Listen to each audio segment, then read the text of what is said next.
Ladies and gentleman, ಇವತ್ತು ನಟ ದರ್ಶನ್ ಹುಟ್ಟುಹಬ್ಬ. ಅಭಿಮಾನಿಗಳು ಡಿ ಉತ್ಸವ ಅಂತ ದಾಸನ ಬರ್ತ್ಡೇ ಸೆಲೆಬ್ರೇಷನ್ ಮಾಡ್ತಿದ್ದಾರೆ. ದರ್ಶನ್ ಹುಟ್ಟುಹಬ್ಬದ ದಿನವೂ ಜೈಲಿನಲ್ಲೇ ಇರಬೇಕಾಗಿದೆ. ಪತ್ನಿ ವಿಜಯಲಕ್ಷ್ಮಿ ಪತಿಯ ಜನ್ಮದಿನಕ್ಕೆ ದೇವಸ್ಥಾನಕ್ಕೆ ತೆರಳಿ ದರ್ಶನ್ ಹೆಸರಲ್ಲಿ ವಿಶೇಷ ಪೂಜೆಯನ್ನು ಸಲ್ಲಿಸಿದ್ದಾರೆ.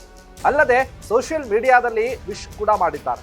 ಆದರೆ ವಿಜಯಲಕ್ಷ್ಮಿ ಪತಿಯನ್ನ ಭೇಟಿ ಮಾಡೋದಕ್ಕೆ ಅವಕಾಶ ಸಿಗುತ್ತಾ ಇಲ್ವಾ? ಎಸ್ ವೀಕ್ಷಕರೇ, ನೆಲ ಜಲ ಭಾಷೆಗಾಗಿ ಪ್ರಾಮಾಣಿಕ ಪತ್ರಿಕೋದ್ಯಮ. ನೀವು ನೋಡ್ತಾ ಇದ್ದೀರಾ ಫೋಕಸ್ ಟಿವಿ. ನಾನು ಶಿವು ರಾನರಾಪುರ.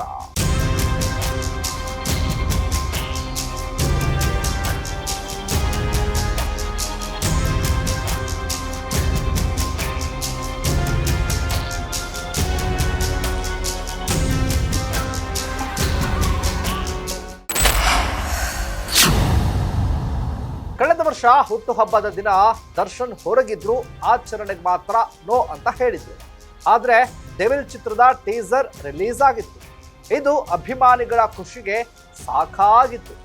ಆದ್ರೆ ಈ ಸಲ ದರ್ಶನ್ ಸೆರೆವಾಸದಲ್ಲೇ ಇದ್ದು ನೆಚ್ಚಿನ ನಟ ಇಲ್ಲ ಎಂಬ ಕೊರಗು ಅಭಿಮಾನಿಗಳಲ್ಲಿ ಎದ್ದು ಕಾಣ್ತಾ ಇದೆ.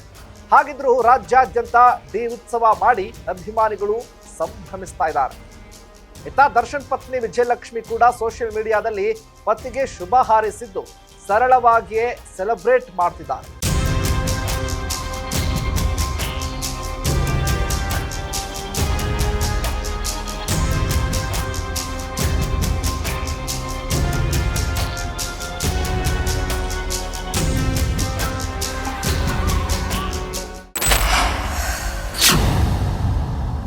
ದರ್ಶನ್ ಪತ್ನಿ ವಿಜಯಲಕ್ಷ್ಮಿ ಅವರು ಪ್ರೀತಿಯಿಂದ ಪತಿಗೆ ವಿಶ್ ಮಾಡಿದ್ದು, ಪ್ರತಿ ದಿನವನ್ನು ಸಂಭ್ರಮಿಸುವ ವ್ಯಕ್ತಿಗೆ ಜನ್ಮದಿನದ ಶುಭಾಶಯಗಳು ಅಂತ ಇನ್ಸ್ಟಾಗ್ರಾಂನಲ್ಲಿ ಬರೆದುಕೊಂಡಿದ್ದಾರೆ.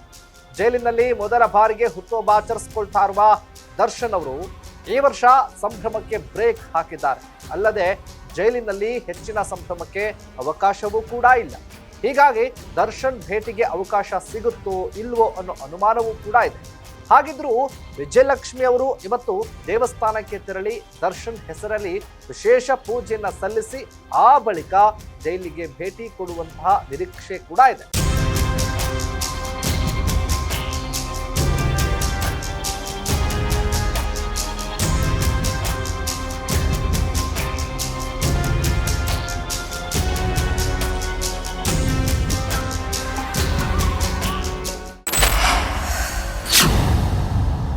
ಸದ್ಯ ರೇಣುಕಾಸ್ವಾಮಿ ಕೊಲೆ ಪ್ರಕರಣದಲ್ಲಿ ಜೈಲಿನಲ್ಲಿರುವ ದರ್ಶನ್ಗೆ ಹುಟ್ಟುಹಬ್ಬದ ದಿನ ಜಾಮೀನು ಸಿಗಬಹುದು ಅಂತ ನಿರೀಕ್ಷೆ ಮಾಡಿದ್ದಂತಹ ಅಭಿಮಾನಿಗಳಿಗೆ ನಿರಾಸೆಯಾಗಿದೆ.